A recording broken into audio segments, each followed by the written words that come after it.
Tag with indefinite pronounce. Everyone, everybody, someone, somebody, anyone, anybody, এরা যদি কোনো সেন্টেন্সে সাবজেক্ট থাকে তাহলে চোখ বুঝে তাদের পরিবর্তে দে বসাবে। আর দে যেহেতু প্লুরাল সেহেতু টেন্স অনুযায়ী প্রদত্ত সেন্টেন্সের প্লুরাল ভার্বের সাথে দে বসাতে হবে ট্যাগে। যেমন everybody everyone likes present indefinite tense, তাহলে ডাজন্ট হবে না, কি হবে? Don't they. আবার everybody is present, everybody is আছে, তাহলে আরন্ট প্লুরাল হবে, যেটা থাকবে তার প্লুরাল হবে যে ভার্বটা, কারণ দেটা হচ্ছে plural. Somebody called past indefinite tense, তাহলে কি হবে? ডিডন্ট, সামবডি পরিবর্তে দে।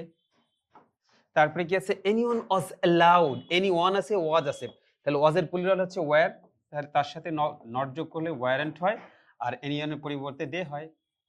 তারপরে কি আছে? সামওয়ান হ্যাজ আছে, সামওয়ান আছে, তাহলে হ্যাজের পরিবর্তে হ্যাভ হবে, প্রেজেন্ট পারফেক্ট টেন্সে আছে হ্যাভেন্ট দে। তারপরে কি আছে? এনিবডি ক্যান জয়েন, তাহলে এনিবডি আছে, ক্যান আছে, তাহলে কান্ট, কান্টে একটা এন, কান্ট দে।